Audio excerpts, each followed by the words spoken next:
ਸਤਿ ਸ਼੍ਰੀ ਅਕਾਲ। ਤੁਸੀਂ ਦੇਖ ਰਹੇ ਹੋ ਪੰਜਾਬ ਮੇਲ USA ਟੀਵੀ। ਮੈਂ ਹਾਂ ਵਰੁਣ ਕੌਰ ਮਾਨ। ਖਬਰਾਂ ਦੇ ਬੁਲੇਟਿਨ ਵਿੱਚ ਤੁਹਾਡਾ ਸਵਾਗਤ ਹੈ। ਖਬਰਾਂ ਦੇ ਬੁਲੇਟਿਨ ਦੇ ਸਪਾਂਸਰ ਹਨ real estate broker Mohan Cheema. Real estate ਦੀ ਦੁਨੀਆ 'ਚ ਮੰਨਿਆ ਪਰਮੰਨਿਆ ਨਾਮ। ਪੇਸ਼ ਨੇ ਪਹਿਲਾਂ ਚੋਣਵੀਆਂ ਖਬਰਾਂ। ਅਮਰੀਕਾ ਵਿੱਚ ਸਰਹੱਦੀ ਸਹੂਲਤਾਂ ਵਿੱਚ ਪ੍ਰਵਾਸੀ ਬੱਚਿਆਂ ਦੀ ਪ੍ਰਕਿਰਿਆ ਵਿੱਚ ਸਹਾਇਤਾ ਲਈ ਕੀਤੀ ਫੇਮਾ ਦੀ ਤਾਇਨਾਤੀ। ਫਸਟ ਕੁਆਡ ਸਮਿਟ ਤੇ ਆਇਆ ਜੋ ਬਾਈਡਨ ਦਾ ਬਿਆਨ, ਕਿਹਾ ਚੰਗੀ ਰਹੀ ਬੈਠਕ, ਕਈ ਮੁੱਦਿਆਂ ਤੇ ਹੋਈ ਗੱਲਬਾਤ। ਅਮਰੀਕਾ ਦੀ ਰਾਜਧਾਨੀ ਵਿੱਚ ਰੱਖਿਆ ਸਕੱਤਰ ਨੇ ਕੀਤਾ ਨੈਸ਼ਨਲ ਗਾਰਡ ਮੈਂਬਰ ਦੀ ਤਾਇਨਾਤੀ ਵਿੱਚ ਵਾਧਾ। ਕਤਲ ਮਾਮਲੇ ਵਿੱਚ 3 ਭਾਰਤੀਆਂ ਸਮੇਤ 4 ਦੋਸ਼ੀ ਕਰਾਰ। ਮਿਆਂਮਾਰ ਵਿੱਚ ਸੈਨਾ ਦੀ ਬੇਰਹਿਮੀ, ਚੀਨੀ ਫੈਕਟਰੀ ਵਿੱਚ ਅੱਗ ਦੇ ਬਾਅਦ ਕੀਤੀ ਗੋਲਾਬਾਰੀ, 70 ਮਰੇ। ਪੇਸ਼ ਨੇ ਹੁਣ ਖਬਰਾਂ ਵਿਸਥਾਰ ਨਾਲ। ਬਾਈਡਨ ਪ੍ਰਸ਼ਾਸਨ ਨੇ ਸ਼ਨੀਵਾਰ ਨੂੰ ਫੈਡਰਲ ਐਮਰਜੈਂਸੀ ਮੈਨੇਜਮੈਂਟ ਏਜੰਸੀ ਨੂੰ ਅਮਰੀਕਾ ਦੀ ਸਰਹੱਦੀ ਹਿਰਾਸਤ ਵਿੱਚ ਦਾਖਲ ਹੋਣ ਵਾਲੇ ਗੈਰ-ਕਾਨੂੰਨੀ ਪ੍ਰਵਾਸੀ ਬੱਚਿਆਂ ਦੀ ਵੱਧ ਰਹੀ ਸੰਖਿਆ ਕਰਕੇ ਸਰਹੱਦੀ ਸ਼ੈਲਟਰਾਂ ਵਿੱਚ ਸਹਾਇਤਾ ਕਰਨ ਦੇ ਨਿਰਦੇਸ਼ ਦਿੱਤੇ ਨੇ। ਇਸ ਸੰਬੰਧੀ ਹੋਮਲੈਂਡ ਸਿਕਿਉਰਿਟੀ ਸੈਕਟਰੀ ਅਲੈਜੈਂਡਰੋ ਮਿਊਰਾਕਾਸ ਅਨੁਸਾਰ ਫੇਮਾ ਅਗਲੇ 90 ਦਿਨਾਂ ਲਈ ਮਾਪਿਆਂ ਜਾਂ ਕਾਨੂੰਨੀ ਸਰਪ੍ਰਸਤਾਂ ਤੋਂ ਬਗੈਰ ਦੱਖਣੀ ਸਰਹੱਦਾਂ ਪਾਰ ਕਰਨ ਵਾਲੇ ਪ੍ਰਵਾਸੀ ਨਾਬਾਲਗਾਂ ਨੂੰ ਪਨਾਹ ਦੇਣ ਲਈ ਅਮਰੀਕਾ ਦੇ ਇਮੀਗ੍ਰੇਸ਼ਨ ਅਧਿਕਾਰੀਆਂ ਦੀ ਮਦਦ ਕਰੇਗੀ। ਅਧਿਕਾਰੀਆਂ ਅਨੁਸਾਰ ਤਕਰੀਬਨ 9,500 ਇਕੱਲੇ ਬੱਚੇ, ਜਿਨ੍ਹਾਂ ਵਿੱਚ ਬਹੁਤੇ ਕੇਂਦਰੀ ਅਮਰੀਕਾ ਨਾਲ ਸੰਬੰਧਿਤ ਹਨ, ਨੂੰ ਫਰਵਰੀ ਵਿੱਚ ਅਮਰੀਕਾ ਦੀ ਸਰਹੱਦੀ ਹਿਰਾਸਤ ਵਿੱਚ ਦਾਖਲ ਕੀਤਾ ਗਿਆ ਅਤੇ ਇਨ੍ਹਾਂ ਵਿੱਚੋਂ 7,000 ਤੋਂ ਵੱਧ ਬੱਚਿਆਂ ਨੂੰ ਦੇਸ਼ ਦੀ ਸ਼ਰਨਾਰਥੀ ਏਜੰਸੀ ਵਿੱਚ ਤਬਦੀਲ ਕਰ ਦਿੱਤਾ ਗਿਆ, ਜੋ ਕਿ ਆਪਣੀ ਸ਼ੈਲਟਰਾਂ ਵਿੱਚ ਬਿਸਤਰਿਆਂ ਦੀ ਘਾਟ ਦਾ ਸਾਹਮਣਾ ਕਰ ਰਹੀ ਹੈ। ਅਮਰੀਕਾ ਦੀ ਸ਼ਰਨਾਰਥੀ ਏਜੰਸੀ ਸ਼ੈਲਟਰਾਂ ਵਿੱਚ ਬਿਸਤਰੇ ਦੀ ਘਾਟ ਨੇ ਬਾਰਡਰ ਪੈਟਰੋਲਿੰਗ ਸਹੂਲਤਾਂ ਵਿੱਚ ਬੱਚਿਆਂ ਦੀ ਭੀੜ ਪੈਦਾ ਕਰ ਦਿੱਤੀ ਹੈ। ਅਧਿਕਾਰੀਆਂ ਅਨੁਸਾਰ ਇਸ ਹਫ਼ਤੇ ਬਾਰਡਰ ਪੈਟਰੋਲਿੰਗ ਹਿਰਾਸਤ ਵਿੱਚ ਰੱਖੇ ਗਏ ਬੱਚਿਆਂ ਦੀ ਔਸਤਨ ਗਿਣਤੀ 3,000 ਤੋਂ ਵੱਧ ਹੈ। ਫੀਮਾ ਅਨੁਸਾਰ ਏਜੰਸੀ ਹੁਣ ਸਿਹਤ ਅਤੇ ਮਨੁੱਖੀ ਸੇਵਾਵਾਂ ਵਿਭਾਗ, ਜੋ ਸ਼ਰਨਾਰਥੀ ਏਜੰਸੀ ਦੀ ਨਿਗਰਾਨੀ ਕਰਦੀ ਹੈ, ਨਾਲ ਮਿਲ ਕੇ ਕੰਮ ਕਰ ਰਹੀ ਹੈ। ਇਸ ਦੇ ਇਲਾਵਾ ਫੀਮਾ ਦੀ ਤਾਇਨਾਤੀ ਤੋਂ ਇਲਾਵਾ ਮਿਊਰਕਸ ਨੇ ਕਿਹਾ ਕਿ ਫੈਡਰਲ ਪ੍ਰੋਟੈਕਟਿਵ ਸਰਵਿਸ ਅਤੇ US immigration and customs enforcement ਸਮੇਤ ਹੋਮਲੈਂਡ ਸਿਕਿਉਰਿਟੀ ਏਜੰਸੀਆਂ ਦੇ ਹੋਰ ਵਿਭਾਗਾਂ ਦੇ ਅਧਿਕਾਰ ਵੀ ਪਨਾਹ ਕਾਰਜਾਂ ਅਤੇ ਸੁਰੱਖਿਆ ਲਈ ਸਹਾਇਤਾ ਪ੍ਰਦਾਨ ਕਰ ਰਹੇ ਹਨ। ਕੁਆਡ ਦੇਸ਼ਾਂ ਦੇ ਮੁਖੀਆਂ ਦੀ ਪਹਿਲੀ ਬੈਠਕ ਤੇ ਅਮਰੀਕੀ ਰਾਸ਼ਟਰਪਤੀ ਬਾਈਡਨ ਦਾ ਬਿਆਨ ਆਇਆ ਹੈ। ਬਾਈਡਨ ਨੇ ਕਿਹਾ ਕਿ ਮੁਲਾਕਾਤ ਬਹੁਤ ਚੰਗੀ ਸੀ ਅਤੇ ਸਾਰੇ ਦੇਸ਼ ਸਹਿਯੋਗ ਵਧਾਉਣ ਲਈ ਸਹਿਮਤ ਹੋਏ ਹਨ। ਹੁਣ ਤੱਕ ਕੁਆਡ ਦੇਸ਼ਾਂ ਦੇ ਵਿਦੇਸ਼ ਮੰਤਰੀਆਂ ਦੀ ਇੱਕ ਮੀਟਿੰਗ ਹੋ ਚੁੱਕੀ ਹੈ, ਪਰ 12 ਮਾਰਚ ਨੂੰ ਇਨ੍ਹਾਂ ਦੇਸ਼ਾਂ ਦੇ ਮੁਖੀਆਂ ਨੇ ਪਹਿਲੀ ਵਾਰ ਮੁਲਾਕਾਤ ਕੀਤੀ। ਵਰਚੁਅਲ ਬੈਠਕ ਵਿੱਚ ਭਾਰਤ ਦੇ ਪ੍ਰਧਾਨ ਮੰਤਰੀ ਨਰਿੰਦਰ ਮੋਦੀ, US ਦੇ ਰਾਸ਼ਟਰਪਤੀ ਜੋ ਬਾਈਡਨ, ਆਸਟ੍ਰੇਲੀਆ ਦੇ ਪ੍ਰਧਾਨ ਮੰਤਰੀ ਸਕਾਟ ਮੌਰਿਸਨ ਅਤੇ ਜਾਪਾਨ ਦੇ ਪ੍ਰਧਾਨ ਮੰਤਰੀ ਯੋਸ਼ੀਹਾਈਡ ਸੁਗਾ ਮੌਜੂਦ ਸਨ। ਐਤਵਾਰ ਨੂੰ ਕੁਆਡ ਸੰਮੇਲਨ ਬਾਰੇ ਬੋਲਦਿਆਂ ਅਮਰੀਕੀ ਰਾਸ਼ਟਰਪਤੀ ਬਾਈਡਨ ਨੇ ਕਿਹਾ ਕਿ ਭਾਰਤ, ਜਾਪਾਨ ਅਤੇ ਆਸਟ੍ਰੇਲੀਆ ਦੇ ਨੇਤਾਵਾਂ ਨਾਲ ਮੁਲਾਕਾਤ ਬਹੁਤ ਵਧੀਆ ਰਹੀ। ਉਹਨਾਂ ਨੇ ਕਿਹਾ, ਅਸੀਂ ਸਕਾਰਾਤਮਕ ਵਾਤਾਵਰਣ ਵਿੱਚ ਮਿਲੇ ਅਤੇ ਵੱਖ-ਵੱਖ ਮੁੱਦਿਆਂ ਤੇ ਵਿਚਾਰ ਵਟਾਂਦਰੇ ਕੀਤੇ। ਦੱਸ ਦਈਏ ਕਿ ਇਸ ਬੈਠਕ ਵਿੱਚ ਦੱਖਣੀ ਅਤੇ ਪੂਰਬੀ ਚੀਨ ਸਾਗਰ ਵਿੱਚ ਨੈਵੀਗੇਸ਼ਨ ਦੀ ਆਜ਼ਾਦੀ, ਉੱਤਰ ਕੋਰੀਆ ਨਾਲ ਜੁੜੇ ਪਰਮਾਣੂ ਮੁੱਦਿਆਂ, ਮਿਆਂਮਾਰ ਵਿੱਚ ਤਖਤਾ ਪਲਟ ਅਤੇ ਪ੍ਰਦਰਸ਼ਨਕਾਰੀਆਂ ਖਿਲਾਫ ਕਾਰਵਾਈ ਸਮੇਤ ਮਹੱਤਵਪੂਰਨ ਮੁੱਦਿਆਂ ਤੇ ਵਿਚਾਰ ਵਟਾਂਦਰਾ ਕੀਤਾ ਗਿਆ।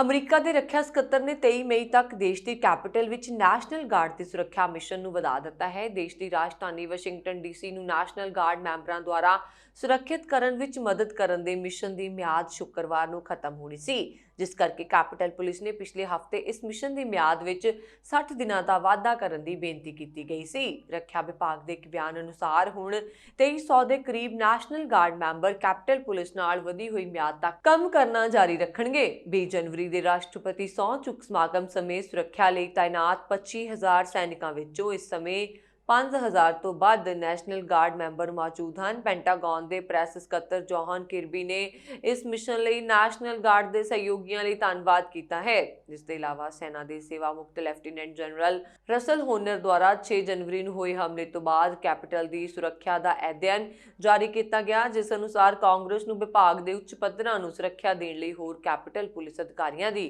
ਨਿਯੁਕਤੀ ਕਰਨ ਦੀ ਗੱਲ ਕਹੀ ਗਈ ਹੈ। 22 ਸਾਲਾ ਓਸਵਾਲਡੋ ਦੀ ਕਾਰਵਲਾਹੋ ਦੀ 24 ਸਤੰਬਰ 2019 ਨੂੰ ਈਲਿੰਗ ਕਾਮਨ ਸਟੇਸ਼ਨ ਦੇ ਨੇੜੇ ਵੈਸਟ ਲੌਂਜ ਐਵਨਿਊ ਤੇ ਚਾਕੂ ਮਾਰ ਕੇ ਹੱਤਿਆ ਕਰ ਦਿੱਤੀ ਗਈ ਸੀ। ਇਸ ਮਾਮਲੇ ਵਿੱਚ ਕ੍ਰੋਇਡਨ ਅਦਾਲਤ ਨੇ 3 ਭਾਰਤੀ ਮੂਲ ਦੇ ਲੋਕਾਂ 23 ਸਾਲਾ ਕਮਲ ਸੋਹਲ, 25 ਸਾਲਾ ਸੁਖਮਿੰਦਰ ਸੋਹਲ ਅਤੇ 28 ਸਾਲਾ ਮਾਈਕਲ ਸੋਹਲ ਨੂੰ ਦੋਸ਼ੀ करार ਦਿੱਤਾ ਹੈ। ਇਸ ਮਾਮਲੇ ਵਿੱਚ ਇੱਕ ਹੋਰ 24 ਸਾਲਾ ਐਂਟੋਇਨ ਜਾਰਜ ਨੂੰ ਵੀ ਕਤਲ ਦੇ ਦੋਸ਼ਾਂ ਦਾ ਦੋਸ਼ੀ ਪਾਇਆ ਗਿਆ, ਜਦਕਿ 25 ਸਾਲਾ ਕਰੀਮ ਅਜ਼ਾਬ ਨੂੰ ਦੋਸ਼ੀ ਨਹੀਂ ਪਾਇਆ ਗਿਆ। ਅਦਾਲਤ ਵਿੱਚ ਦੱਸਿਆ ਗਿਆ ਕਿ ਸੋਹਲ ਭਰਾਵਾਂ ਦਾ ਓਸਵਾਲਡੋ ਨਾਲ ਕਿਸੇ ਗੱਲੋਂ ਝਗੜਾ ਹੋ ਗਿਆ ਸੀ। म्यांमार ਵਿੱਚ ਤਖਤਾ ਪਲਟ ਹੋਣ ਤੋਂ ਬਾਅਦ ਹੀ ਹਾਲਾਤ ਬੇਕਾਬੂ ਹੋ ਗਏ ਨੇ। ਐਤਵਾਰ ਨੂੰ ਯਾਂਗੂਨ ਇਲਾਕੇ ਵਿੱਚ ਪ੍ਰਦਰਸ਼ਨਕਾਰੀਆਂ ਵੱਲੋਂ ਇੱਕ ਚੀਨੀ ਫੈਕਟਰੀ ਨੂੰ ਅੱਗ ਲਗਾ ਦਿੱਤੀ ਗਈ, ਜਿਸ ਮਗਰੋਂ ਮਿਆਂਮਾਰ ਦੀ ਸੈਨਾ ਨੇ ਸ਼ਰੇਆਮ ਗੋਲੀਆਂ ਚਲਾਈਆਂ।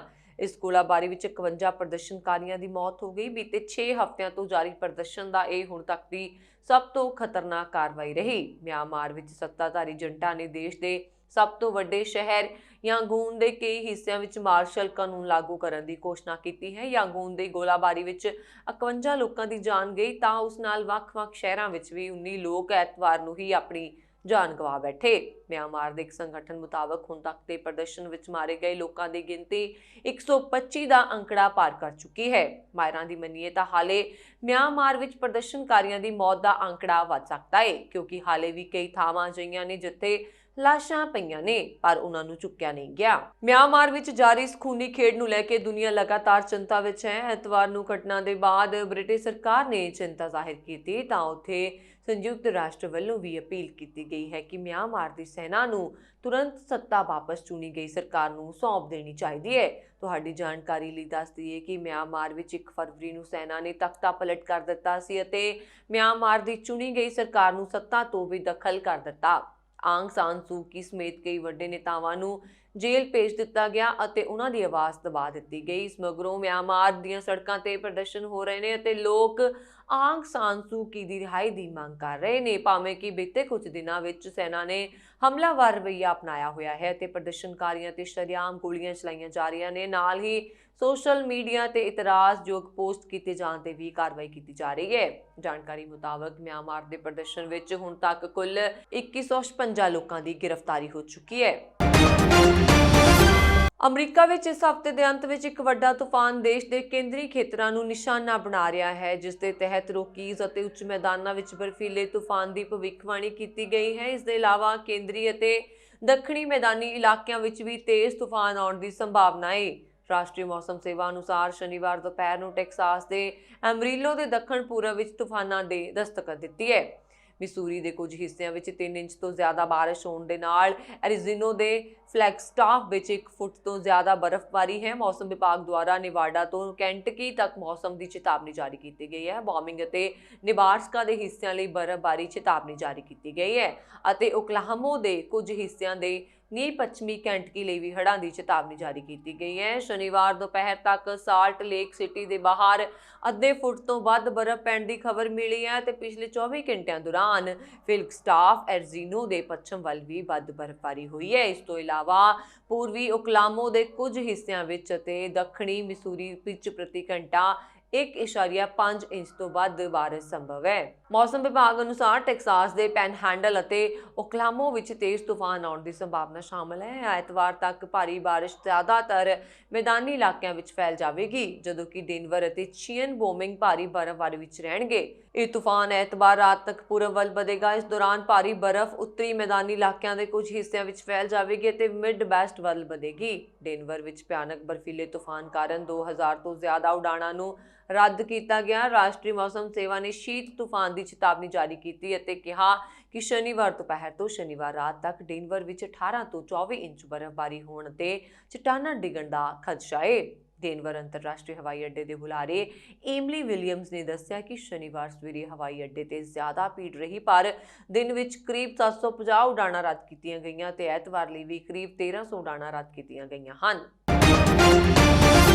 ਬਕਿੰਘਮ ਪੈਲੇਸ ਨੇ ਡੈਚਸ ਆਫ ਸਸੈਕਸ ਮੇਗਨ ਮਾਰਕਲ ਤੇ ਸਟਾਫ ਨਾਲ ਕਥਿਤ ਧੱਕੇਸ਼ਾਹੀ ਦੇ ਲੱਗੇ ਦੋਸ਼ਾਂ ਦੀ ਜਾਂਚ ਇੱਕ ਕਾਨੂੰਨੀ ਏਜੰਸੀ ਨੂੰ ਸੌਂਪਣ ਦਾ ਫੈਸਲਾ ਕੀਤਾ ਹੈ।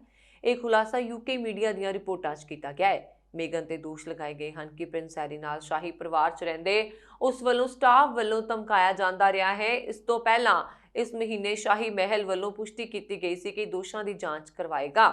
ਸ਼ਾਹੀ ਮਹਿਲ ਵਿੱਚ ਇਹ ਫੈਸਲਾ ਦੀ ਟਾਈਮਜ਼ ਵਿੱਚ ਇੱਕ ਸਟਾਫ ਮੈਂਬਰ ਦੀ ਲੀਕ ਹੋਈ ਈਮੇਲ ਛਪਣ ਮਗਰੋਂ ਲਿਆ ਗਿਆ ਹੈ, ਜਿਸ ਵਿੱਚ ਦੋਸ਼ ਲਗਾਇਆ ਗਿਆ ਹੈ ਕਿ ਸਾਬਕਾ ਅਮਰੀਕੀ ਅਦਾਕਾਰਾ ਨੇ ਨਿੱਜੀ ਸਹਾਇਕਾਂ ਨੂੰ ਸ਼ਾਹੀ ਮਹਿਲ ਤੋਂ ਬਾਹਰ ਕੱਢ ਦਿੱਤਾ ਅਤੇ ਤੀਜੇ ਮੈਂਬਰ ਦੇ ਭਰੋਸੇ ਨੂੰ ਖੋਖਲਾ ਕਰ ਦਿੱਤਾ। ਹੁਣ ਦੀ ਸੰਡੇ ਟਾਈਮਸ ਦੀਆਂ ਰਿਪੋਰਟਾਂ 'ਚ ਕਿਹਾ ਗਿਆ ਹੈ ਕਿ ਘਰੇਲੂ ਏਜੰਸੀ ਦੀ ਬਜਾਏ ਨਿਰਪੱਖ ਤੇ ਸੁਤੰਤਰ ਜਾਂਚ ਲਈ ਇਸ ਮਾਮਲੇ ਦੀ ਜਾਂਚ ਕਿਸੇ ਤੀਜੀ ਕਾਨੂੰਨੀ ਏਜੰਸੀ ਨੂੰ ਸੌਂਪਣ ਦਾ ਫੈਸਲਾ ਕੀਤਾ ਗਿਆ ਹੈ। ਬਕਿੰਘਮ ਪੈਲੇਸ ਦੇ ਇੱਕ ਤਰਜਮਾਨ ਨੇ ਕਿਹਾ, ਪ੍ਰਿੰਸ ਅਤੇ ਡਚੈਸ ਦੇ ਸਾਬਕਾ ਸਟਾਫ ਵੱਲੋਂ ਦੋਸ਼ਾਂ ਦੇ ਆਲੇ-ਦੁਆਲੇ ਦੀਆਂ ਪਰਿਸਥਿਤੀਆਂ ਨੂੰ ਦੇਖਣ ਦੀ ਸਾਡੀ ਵਚਨਬੱਧਤਾ ਨੂੰ ਅੱਗੇ ਵਧਾਇਆ ਜਾ ਰਿਹਾ ਹੈ, ਪਰ ਅਸੀਂ ਇਸ ਤੇ ਕੋਈ ਜਨਤਕ ਟਿੱਪਣੀ ਨਹੀਂ ਕਰਾਂਗੇ। ਕੈਨੇਡਾ ਵਿੱਚ ਕੋਰੋਨਾ ਵਾਇਰਸ ਦੀਆਂ ਰੋਕਾਂ ਤਾਂ ਭਾਵੇਂ ਅਜੇ ਜਾਰੀ ਹਨ, ਪਰ ਉਪਲਬਧ ਸਾਧਨਾਂ ਰਾਹੀਂ ਵਿਦੇਸ਼ਾਂ ਤੋਂ ਪੱਕੇ ਤੌਰ ਤੇ ਪ੍ਰਵਾਸ ਕਰਨ ਵਾਲੇ ਲੋਕਾਂ ਦੀ ਕੈਨੇਡਾ ਵਿੱਚ ਗਿਣਤੀ ਵਿੱਚ ਕੁਝ ਵੱਧ ਰਹੀ ਹੈ। ਸੀਮਤ ਗਿਣਤੀ ਵਿੱਚ ਵਿਦਿਆਰਥੀ ਵੀ ਪੁੱਜਣੇ ਜਾਰੀ ਹਨ। 2020 ਦੇ ਸਾਲਾਨਾ ਕੋਟੇ ਮੁਤਾਬਕ ਕੈਨੇਡਾ ਸਰਕਾਰ ਵੱਲੋਂ 3,41,000 ਪੱਕੇ ਵੀਜ਼ੇ ਜਾਰੀ ਕਰਨ ਦਾ ਕੋਟਾ ਰੱਖਿਆ ਗਿਆ ਸੀ, ਪਰ ਮਾਰਚ ਤੋਂ ਤਾਲਾਬੰਦੀ ਵਾਲੇ ਹਾਲਾਤ ਬਣਨ ਨਾਲ ਉਸ ਸਾਰੇ ਸਾਲ ਦੌਰਾਨ ਮਸਾਂ 1,84,000 ਦੇ ਕਰੀਬ ਨਵੇਂ ਪ੍ਰਵਾਸੀ ਹੀ ਕੈਨੇਡਾ ਦੇ ਪੱਕੇ ਵਾਸੀ ਬਣ ਸਕੇ। ਤਾਜ਼ਾ ਰਿਪੋਰਟਾਂ ਮੁਤਾਬਕ 2021 ਦੇ ਜਨਵਰੀ ਮਹੀਨੇ ਦੌਰਾਨ ਕੈਨੇਡਾ ਵਿੱਚ 24,665 ਵਿਅਕਤੀ ਪੱਕੇ ਹੋਏ ਹਨ, ਜਿਨ੍ਹਾਂ ਵਿੱਚ ਵਿਦੇਸ਼ਾਂ ਤੋਂ ਪੱਕਾ ਵੀਜ਼ਾ ਲੈ ਕੇ ਕੈਨੇਡਾ 'ਚ ਪਹੁੰਚ ਕੇ ਪੱਕੇ ਹੋਣ ਵਾਲੇ ਲੋਕ ਸ਼ਾਮਲ ਹਨ। ਕਰੋਨਾ ਦੀ ਮਾਰ ਪੈਣ ਤੋਂ ਪਹਿਲਾਂ ਕੈਨੇਡਾ ਵਿੱਚ ਹਰੇਕ ਮਹੀਨੇ 25,000 ਤੋਂ 35,000 ਤੱਕ ਨਵੇਂ ਪ੍ਰਵਾਸੀ ਕੈਨੇਡਾ 'ਚ ਪਹੁੰਚਦੇ ਸਨ। ਬਸੰਤ ਰੁੱਤ ਅਤੇ ਗਰਮੀਆਂ ਦੇ ਮਹੀਨਿਆਂ ਦੌਰਾਨ ਵਿਦੇਸ਼ਾਂ ਤੋਂ ਸਭ ਤੋਂ ਵੱਧ ਲੋਕ ਕੈਨੇਡਾ ਜਾਂਦੇ ਹਨ, ਜਦਕਿ ਸਰਦ ਰੁੱਤ 'ਚ ਗਿਣਤੀ ਘੱਟ ਹੋ ਜਾਂਦੀ ਹੈ। ਸਾਲ 2021 ਇਸ ਪੱਖੋਂ ਕੁਝ ਵੱਖਰਾ ਰਹਿਣ ਦੀ ਸੰਭਾਵਨਾ ਹੈ, ਕਿਉਂਕਿ ਵਿਦੇਸ਼ਾਂ ਤੋਂ ਸਫ਼ਰ 'ਚ ਰੁਕਾਵਟਾਂ ਹਾਲ ਦੀ ਘੜੀ ਜਾਰੀ ਰਹਿਣ ਕਾਰਨ ਸਰਕਾਰ ਦੀ ਨੀਤੀ ਕੈਨੇਡਾ 'ਚ ਪਹੁੰਚ ਚੁੱਕੇ ਲੋਕਾਂ ਨੂੰ ਪੱਕੇ ਹੋਣ ਦੇ ਮੌਕੇ ਦੇਣ ਦੀ ਹੈ। ਬੀਤੀ 13 ਫਰਵਰੀ ਨੂੰ ਐਕਸਪ੍ਰੈਸ ਐਂਟਰੀ 'ਚੋਂ ਕੈਨੇਡਾ ਐਕਸਪੀਰੀਅੰਸ ਕਲਾਸ ਦੇ ਕੱਢੇ ਗਏ ਬੰਪਰ ਡਰਾ ਵਿੱਚ 27,332 ਉਮੀਦਵਾਰਾਂ ਨੂੰ ਪੱਕਾ ਵੀਜ਼ਾ ਅਪਲਾਈ ਕਰਨ ਦਾ ਮੌਕਾ ਦਿੱਤਾ ਗਿਆ ਅਤੇ ਉਹ ਲੋਕ ਇਨੀ ਦਿਨੀ ਅਪਲਾਈ ਕਰਨ ਲਈ ਸਰਗਰਮ ਹਨ। ਉਨ੍ਹਾਂ ਅਰਜ਼ੀਆਂ ਦਾ ਨਵੰਬਰ ਜਾਂ ਦਸੰਬਰ ਤੱਕ ਨਿਪਟਾਰਾ ਹੋ ਜਾਣ ਦੀ ਸੰਭਾਵਨਾ ਹੈ। CEC ਡਰਾ ਰਾਹੀਂ ਪੱਕੇ ਹੋਣ ਵਾਲੇ 90% ਉਮੀਦਵਾਰ ਕੈਨੇਡਾ 'ਚ ਹੀ ਹੁੰਦੇ ਹਨ, ਜਿਸ ਕਰਕੇ ਕੈਨੇਡਾ ਸਰਕਾਰ ਨੂੰ ਯਕੀਨ ਹੈ ਕਿ 2021 'ਚ 4,01,000 ਨਵੇਂ ਪ੍ਰਵਾਸੀ ਵਸਾ ਲੈਣ ਦਾ ਟੀਚਾ ਪੂਰਾ ਕਰ ਲਿਆ ਜਾਵੇਗਾ। ਕੈਨੇਡਾ ਦੀ ਜਨਤਕ ਸਿਹਤ ਅਥਾਰਟੀ ਨੇ ਕੋਵਿਡ-19 ਦੇ ਵੱਧਦੇ ਮਾਮਲਿਆਂ ਨੂੰ ਦੇਖਦੇ ਹੋਏ ਐਮਾਜ਼ੋਨ ਨੂੰ ਪ੍ਰਚੂਨ ਅਤੇ ਈ-ਕਮਰਸ ਕੇਂਦਰਾਂ ਨੂੰ ਬੰਦ ਕਰਨ ਦਾ ਆਦੇਸ਼ ਦਿੱਤਾ ਹੈ। Peel public health protection and promotion act ਦੇ ਤਹਿਤ ਬਰੈਂਪਟਨ ਵਿੱਚ 8,050 ਹੈਰੀਟੇਜ ਰੋਡ ਤੇ ਕੰਮ ਕਰ ਰਹੇ ਐਮਾਜ਼ੋਨ ਦੇ ਕਰਮਚਾਰੀਆਂ ਨੂੰ 2 ਹਫ਼ਤਿਆਂ ਲਈ ਇਕਾਂਤਵਾਸ ਕਰਨ ਦਾ ਆਦੇਸ਼ ਦਿੱਤਾ ਗਿਆ ਹੈ, ਜੋ 13 ਮਾਰਚ ਤੋਂ ਲਾਗੂ ਹੋ ਗਿਆ ਹੈ। ਸਿਹਤ ਅਧਿਕਾਰੀ ਨੇ ਇੱਕ ਬਿਆਨ 'ਚ ਕਿਹਾ ਕਿ ਸਾਰੇ ਕਰਮਚਾਰੀਆਂ ਨੂੰ 27 ਮਾਰਚ ਤੱਕ ਇਕਾਂਤਵਾਸ ਕਰਨ ਦੀ ਜ਼ਰੂਰਤ ਹੈ। ਸਿਹਤ ਦੇ ਮਨੋਵਿਗਿਆਨਕ ਅਧਿਕਾਰੀਆਂ ਦਾ ਡਾਕਟਰ ਲਾਰੈਂਸੀ ਲੋ ਨੇ ਕਿਹਾ ਕਿ ਐਮਾਜ਼ੋਨ ਦੀਆਂ ਸੇਵਾਵਾਂ ਇੱਕ ਕਮਜ਼ੋਰ ਭਾਈਚਾਰੇ 'ਚ ਹਨ ਅਤੇ ਇਹ ਹਜ਼ਾਰ ਲੋਕਾਂ ਨੂੰ ਰੁਜ਼ਗਾਰ ਦਿੰਦਾ ਹੈ। ਇਹਨਾਂ ਲੋੜੀਂਦੇ ਕਰਮਚਾਰੀਆਂ ਅਤੇ ਜਿਸ ਭਾਈਚਾਰੇ 'ਚ ਉਹ ਰਹਿੰਦੇ ਹਨ, ਉਹਨਾਂ ਦੀ ਸੁਰੱਖਿਆ ਲਈ ਤੁਰੰਤ ਕਾਰਵਾਈ ਕੀਤੀ ਜਾਣੀ ਚਾਹੀਦੀ ਹੈ। ਐਮਾਜ਼ੋਨ ਨੇ ਦਸੰਬਰ ਵਿੱਚ ਨਿਊ ਜਰਸੀ 'ਚ ਇੱਕ ਗੋਦਾਮ ਨੂੰ ਅਸਥਾਈ ਰੂਪ 'ਚ ਬੰਦ ਕਰ ਦਿੱਤਾ ਸੀ।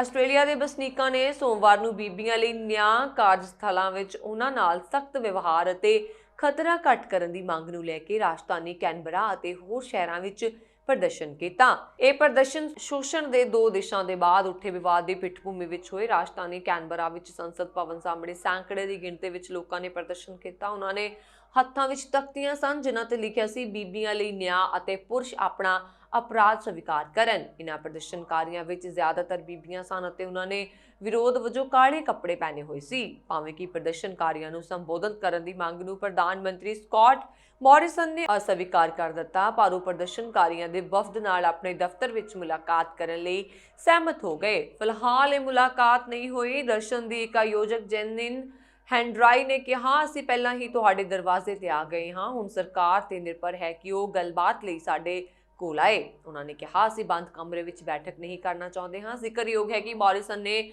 ਆਪਣੇ ਅਟਾਰਨੀ ਜਨਰਲ ਕ੍ਰਿਸਚੀਅਨ ਪੋਰਟਰ ਦਾ ਸਮਰਥਨ ਕੀਤਾ ਹੈ, ਜਿਨ੍ਹਾਂ ਤੇ ਸਾਲ 1988 ਵਿੱਚ 16 ਸਾਲਾ ਕੁੜੀ ਨਾਲ ਬਲਾਤਕਾਰ ਕਰਨ ਦਾ ਦੋਸ਼ ਹੈ। ਉਹ ਖੁਦ 17 ਸਾਲ ਦੇ ਸਨ ਉਦੋਂ। ਭਾਵੇਂ ਕਿ ਪੋਰਟਰ ਨੇ ਦੋਸ਼ਾਂ ਤੋਂ ਇਨਕਾਰ ਕੀਤਾ ਹੈ, ਉਹਨਾਂ ਤੇ ਦੋਸ਼ ਲਾਉਣ ਵਾਲੀ ਬੀਬੀ ਨੇ ਪਿਛਲੇ ਸਾਲ ਪੁਲਿਸ ਵਿੱਚ ਦਰਜ ਸ਼ਿਕਾਇਤ ਵਾਪਸ ਲੈਣ ਦੇ ਬਾਅਦ ਕਥਿਤ ਤੌਰ ਤੇ ਖੁਦਕੁਸ਼ੀ ਕਰ ਲਈ ਸੀ। ਇਸ ਤਰ੍ਹਾਂ ਰੱਖਿਆ ਮੰਤਰੀ ਲਿੰਡਾ ਰੇਨੋਲਡ ਵੀ ਸਾਲ 2019 ਵਿੱਚ ਉਹਨਾਂ ਦੇ ਦਫ਼ਤਰ ਵਿੱਚ ਬਲਾਤਕਾਰ ਦੀ ਸ਼ਿਕਾਰ ਬੀਬੀ ਨੂੰ ਲੋੜੀਂਦੀ ਮਦਦ ਨਾ ਦੇਣ ਕਾਰਨ ਆਲੋਚਨਾ ਦਾ ਸਾਹਮਣਾ ਕਰ ਰਹੀ ਹੈ। ਪੀੜਤ ਦਾ ਦੋਸ਼ ਹੈ ਕਿ 2019 ਵਿੱਚ ਸੰਸਦ ਭਵਨ ਵਿੱਚ ਮੰਤਰੀ ਦੇ ਦਫ਼ਤਰ ਵਿੱਚ ਇੱਕ ਸੀਨੀਅਰ ਕਰਮਚਾਰੀ ਨੇ ਉਸ ਨਾਲ ਬਲਾਤਕਾਰ ਕੀਤਾ ਸੀ। ਸੰਯੁਕਤ ਕਿਸਾਨ ਮੋਰਚੇ ਵੱਲੋਂ ਦੇਸ਼ ਦੀਆਂ ਮੁਲਾਜ਼ਮ ਜਥੇਬੰਦੀਆਂ ਨਾਲ ਮਿਲ ਕੇ ਘੋਲ ਦਾ ਦਾਇਰਾ ਵਧਾਉਂਦੇ ਰੇਲਵੇ ਮੁਲਾਜ਼ਮ ਯੂਨੀਅਨਾਂ ਦੇ ਸੱਦੇ ਤੇ 15 ਮਾਰਚ ਨੂੰ ਨਿੱਜੀਕਰਨ ਤੇ ਮਹਿੰਗਾਈ ਵਿਰੋਧੀ ਦਿਵਸ ਮਨਾਇਆ ਗਿਆ।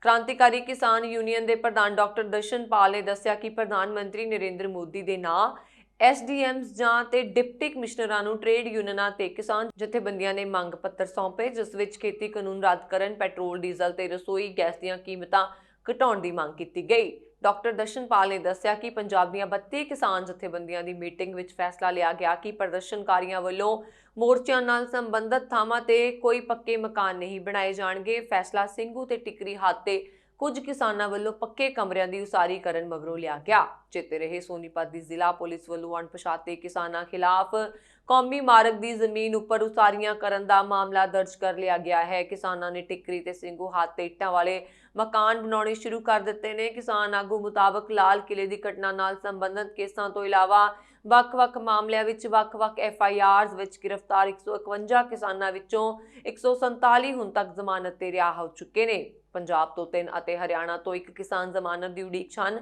ਉਹਨਾਂ ਨੇ ਦੱਸਿਆ ਕਿ 29 ਜਨਵਰੀ ਨੂੰ 2021 ਨੂੰ ਗ੍ਰਿਫਤਾਰ ਕੀਤੇ ਪੰਜਾਬ ਦੇ ਰਣਜੀਤ ਸਿੰਘ ਦੀ ਜ਼ਮਾਨਤ ਦੀ ਅਰਜ਼ੀ ਰੱਦ ਕਰ ਦਿੱਤੀ ਗਈ ਸੀ। ਹੁਣ ਇਸ ਹਾਈ ਕੋਰਟ ਵਿੱਚ ਅਰਜ਼ੀ ਦਿੱਤੀ ਜਾਵੇਗੀ। ਡਾਕਟਰ ਦਰਸ਼ਨਪਾਲ ਨੇ ਦੇਸ਼ ਭਰ ਵਿੱਚ ਕਿਸਾਨ ਮੋਰਚੇ ਦੀਆਂ ਸਰਗਰਮੀਆਂ ਬਾਰੇ ਜਾਣਕਾਰੀ ਦਿੰਦਿਆਂ ਦੱਸਿਆ ਕਿ ਉੱਤਰਾਖੰਡ ਦੇ ਸ਼ਾਹਜਹਾਨਪੁਰ ਜ਼ਿਲ੍ਹੇ ਦੇ ਖੁਟਾਰ ਤੋਂ ਕਰੀਬ 300 ਪਿੰਡਾਂ ਦੇ 20 ਤੋਂ ਵੱਧ ਸ਼ਹਿਰਾਂ ਵਿੱਚ ਕਿਸਾਨ ਮਜ਼ਦੂਰ ਜਾਗਰਤੀ ਯਾਤਰਾ ਕੱਢੀ ਗਈ। ਇਸ ਤਰ੍ਹਾਂ ਇਲਾਹਾਬਾਦ ਰੀਵਾ ਰੋਡ ਤੇ ਹੈਰੋ ਟੋਲ ਪਲਾਜ਼ਾ ਤੇ ਕਿਸਾਨ ਆਗੂ ਰਾਕੇਸ਼ ਟਿਕੈਤ ਦਾ ਸਵਾਗਤ ਕਰਨ ਲਈ ਵੱਡੀ ਗਿਣਤੀ 'ਚ ਇਕੱਠੇ ਹੋਏ ਲੋਕ ਉੜੀਸਾ ਵਿੱਚ ਜਾਰੀ ਕਿਸਾਨ ਯਾਤਰਾ ਰਾਏਗਾੜਾ ਜ਼ਿਲ੍ਹੇ ਦੇ ਗੁਰੂਪੁਰ ਪਹੁੰਚੇ ਤੇ ਜ਼ੋਰਦਾਰ ਸਵਾਗਤ ਕੀਤਾ ਗਿਆ। 7 ਵੱਖ-ਵੱਖ ਇਲਾਕਿਆਂ ਵਿੱਚ ਪਹੁੰਚਣ ਵਾਲੀ ਇਹ ਯਾਤਰਾ ਚੌਥੇ ਦਿਨ 'ਚ ਦਖਲ ਹੋ ਗਈ। ਇਹ ਯਾਤਰਾ ਪੂਰੇ ਬਿਹਾਰ ਵਿੱਚ ਵੀ ਕਿਸਾਨਾਂ ਨੂੰ ਜਾਗਰੂਕ ਕਰੇਗੀ। ਕੇਂਦਰ ਸਰਕਾਰ ਦੇ ਨਵੇਂ ਖੇਤੀ ਕਾਨੂੰਨਾਂ ਖਿਲਾਫ ਭਾਰਤੀ ਕਿਸਾਨ ਯੂਨੀਅਨ ਦੀ ਅਗਵਾਈ ਹੇਠ ਚੱਲ ਰਿਹਾ ਕਿਸਾਨ ਅੰਦੋਲਨ ਇਸ ਸਾਲ ਦਸੰਬਰ ਤੱਕ ਚੱਲਣ ਦੀ ਸੰਭਾਵਨਾ ਹੈ। ਇਹ ਗੱਲ ਭਾਰਤੀ ਕਿਸਾਨ ਯੂਨੀਅਨ ਦੇ ਕੌਮੀ ਬੁਲਾਰੇ ਰਾਕੇਸ਼ ਟਿਕੈਤ ਨੇ ਅੱਜ ਇੱਥੇ ਕਹੀ। ਪੱਛਮੀ ਬੰਗਾਲ ਦੌਰਾਨ ਦੌਰਾ ਕਰਨ ਮਗਰੋਂ ਅੱਜ ਪ੍ਰਯਾਗਰਾਜ ਪਹੁੰਚੇ ਟਿਕੈਤ ਨੇ ਚਲਵਾ 'ਚ ਪੱਤਰਕਾਰਾਂ ਨਾਲ ਗੱਲਬਾਤ ਕਰਦਿਆਂ ਕਿਹਾ, ਇਹ ਅੰਦੋਲਨ ਨਵੰਬਰ-ਦਸੰਬਰ ਤੱਕ ਚੱਲਣ ਦੀ ਆਸ ਹੈ। ਪੱਛਮੀ ਬੰਗਾਲ 'ਚ ਵਿਧਾਨ ਸਭਾ ਚੋਣਾਂ ਦੇ ਮੱਦੇਨਜ਼ਰ ਆਪਣੇ ਬੰਗਾਲ ਦੌਰੇ ਬਾਰੇ ਟਿਕੈਤ ਨੇ ਦਿੱਲੀ 'ਚ ਸਰਕਾਰ ਦੇ ਲੋਕ ਪੱਛਮੀ ਬੰਗਾਲ ਦੇ ਕਿਸਾਨਾਂ ਤੋਂ ਇੱਕ ਮੁੱਠ ਅਨਾਜ ਮੰਗ ਰਹੇ ਹਨ। ਅਸੀਂ ਕਿਸਾਨਾਂ ਨੂੰ ਕਿਹਾ ਕਿ ਜਦੋਂ ਉਹ ਚੌਲ ਦੇਣ ਤਾਂ ਅਨਾਜ ਮੰਗਣ ਵਾਲਿਆਂ ਨੂੰ ਕਹਿਣ ਕਿ ਉਹ ਇਸ ਤੇ MSP ਵੀ ਤੈਅ ਕਰਵਾਉਣ ਅਤੇ 1850 ਰੁਪਏ ਦਾ ਭਾਅ ਦਿਵਾਉਣ। ਉਹਨਾਂ ਨੇ ਕਿਹਾ, ਬੀਤੇ ਦਿਨ ਅਸੀਂ ਬੰਗਾਲ 'ਚ ਸੀ, ਪੂਰੇ ਮੁਲਕ 'ਚ ਜਾ ਰਹੇ ਹਾਂ। ਅਸੀਂ ਕਿਸਾਨਾਂ ਨੂੰ MSP ਦਾ ਕਾਨੂੰਨ ਬਣਵਾਉਣ ਦੀ ਮੰਗ ਕਰਨ ਲਈ ਕਹਿਣ ਜਾ ਰਹੇ ਹਾਂ। ਅਜੇ ਬਿਹਾਰ 'ਚ ਜ਼ੀਰੀ 700-900 ਰੁਪਏ ਪ੍ਰਤੀ ਕੁਇੰਟਲ ਖਰੀਦੀ ਗਈ ਹੈ। ਸਾਡੀ ਮੰਗ ਹੈ ਕਿ MSP ਦਾ ਕਾਨੂੰਨ ਬਣੇ ਅਤੇ ਇਸ ਤੋਂ ਹੇਠਾਂ ਖਰੀਦ ਨਾ ਹੋਵੇ। ਉਹਨਾਂ ਨੇ ਕਿਹਾ, ਅਸੀਂ ਦਿੱਲੀ 'ਚ ਹੀ ਰਹਾਂਗੇ। ਪੂਰੇ ਦੇਸ਼ 'ਚ ਮੀਟਿੰਗਾਂ ਚੱਲ ਰਹੀਆਂ ਨੇ। ਅਸੀਂ 15 ਮਾਰਚ ਤੱਕ ਮੱਧ ਪ੍ਰਦੇਸ਼ 'ਚ ਰਹਾਂਗੇ, ਫਿਰ 17 ਨੂੰ ਗੰਗਾਨਗਰ ਅਤੇ 18 ਨੂੰ ਮੁੜ ਗਾਜ਼ੀਪੁਰ ਹੱਦ ਤੇ ਚਲੇ ਜਾਵਾਂਗੇ। ਇਸ ਤੋਂ ਬਾਅਦ 19 ਨੂੰ ਉੜੀਸਾ 'ਚ ਰਹਾਂਗੇ ਤੇ 21-22 ਨੂੰ ਕਰਨਾਟਕ 'ਚ ਹੋਵਾਂਗੇ। ਉਹਨਾਂ ਨੇ ਕਿਹਾ, ਇਹਨਾਂ ਨਵੇਂ ਕਾਨੂੰਨਾਂ ਨਾਲ ਛੋਟੇ ਦੁਕਾਨਦਾਰ ਖਤਮ ਹੋ ਜਾਣਗੇ ਤੇ ਸਿਰਫ ਉਦਯੋਗਪਤੀ ਹੀ ਬਚਣਗੇ। ਚੋਣ ਕਮਿਸ਼ਨ ਨੇ ਅੱਜ ਕਿਹਾ ਹੈ ਕਿ ਪੱਛਮੀ ਬੰਗਾਲ ਦੀ ਮੁੱਖ ਮੰਤਰੀ ਮਮਤਾ ਬੈਨਰਜੀ ਦੇ ਸੱਟਾਂ ਹਮਲੇ ਕਾਰਨ ਨਹੀਂ ਲੱਗੀਆਂ ਹਨ।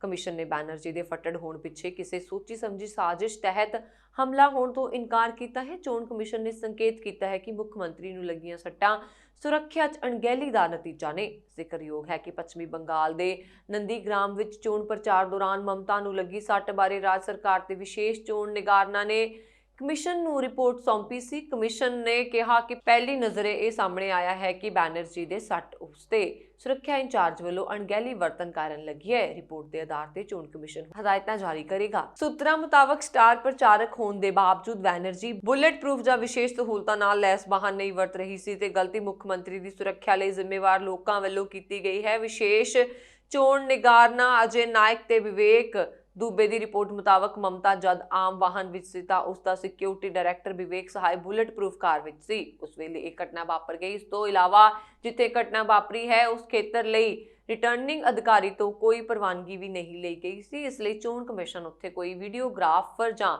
ਫਲਾਈਂਗ ਦਸਤਾ ਨਹੀਂ ਤਾਇਨਾਤ ਕਰ ਸਕਿਆ। ਜ਼ਿਕਰਯੋਗ ਹੈ ਕਿ ਬੁੱਧਵਾਰ ਨੂੰ ਮੁੱਖ ਮੰਤਰੀ ਮਮਤਾ ਬੈਨਰਜੀ ਨੇ ਨੰਦੀਗ੍ਰਾਮ ਹਲਕੇ ਤੋਂ ਵਿਧਾਨ ਸਭਾ ਚੋਣਾਂ ਲਈ ਆਪਣੀ ਨਾਮਜ਼ਦਗੀ ਭਰੀ ਸੀ। ਇਸ ਹਲਕੇ ਤੋਂ ਉਹ ਆਪਣੇ ਪੁਰਾਣੇ ਸਾਥੀ ਸਾਬਕਾ TMC ਆਗੂ ਤੇ ਹੁਣ ਭਾਜਪਾ ਆਗੂ ਸ਼ਿਨਵੇਂਦੂ ਅਧਿਕਾਰੀ ਖਿਲਾਫ ਚੋਣ ਲੜ ਰਹੀ ਹੈ। ਚੋਣ ਪ੍ਰਚਾਰ ਦੌਰਾਨ ਹੀ ਮਮਤਾ ਬੈਨਰਜੀ ਡਿੱਗ ਗਈ ਸੀ। ਮੁੱਖ ਮੰਤਰੀ ਦੀ ਖੱਬੀ ਲੱਤ ਤੇ ਲੱਕ ਉੱਤੇ ਸੱਟਾਂ ਲੱਗੀਆਂ ਹਨ। टीएमसी ਵੱਲੋਂ ਦੋਸ਼ ਲਗਾਏ ਸਨ ਕਿ ਮੁੱਖ ਮੰਤਰੀ ਨੂੰ ਅਣਪਛਾਤਿਆਂ ਨੇ ਧੱਕਾ ਦਿੱਤਾ। ਘਟਨਾ ਤੋਂ ਤੁਰੰਤ ਬਾਅਦ ਮਮਤਾ ਨੂੰ ਕੋਲਕਾਤਾ ਲਿਜਾ ਕੇ ਹਸਪਤਾਲ ਦਾਖਲ ਕਰਵਾਇਆ ਗਿਆ ਸੀ।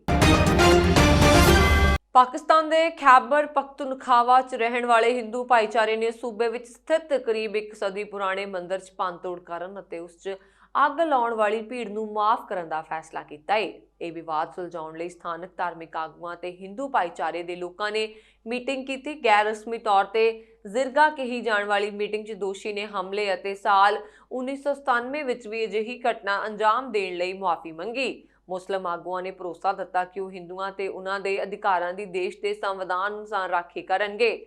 ਮੀਟਿੰਗ ਵਿੱਚ ਹੋਏ ਸਮਝੌਤੇ ਦੀ ਕਾਪੀ ਸੁਪਰੀਮ ਕੋਰਟ 'ਚ ਜਮ੍ਹਾਂ ਕਰਵਾਈ ਜਾਵੇਗੀ ਤਾਂ ਜੋ ਦੋਸ਼ੀਆਂ ਨੂੰ ਰਿਹਾ ਕੀਤਾ ਜਾ ਸਕੇ।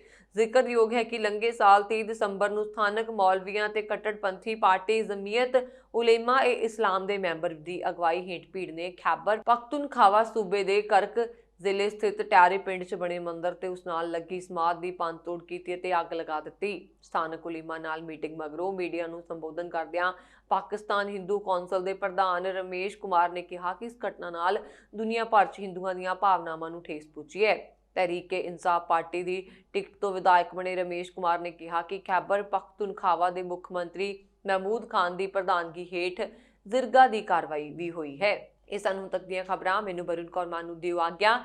ਤੁਸੀਂ ਦੇਖਦੇ ਰਹੋ ਪੰਜਾਬ ਮੇਲ USA TV ਤੇ ਹੋਰ ਵੀ ਖਬਰਾਂ ਦੇਖਣ ਦੇ ਲਈ ਸਾਡਾ YouTube ਚੈਨਲ ਪੰਜਾਬ ਮੇਲ USA ਤੁਸੀਂ ਸਬਸਕ੍ਰਾਈਬ ਕਰ ਸਕਦੇ ਹੋ। ਸਤਿ ਸ਼੍ਰੀ ਅਕਾਲ।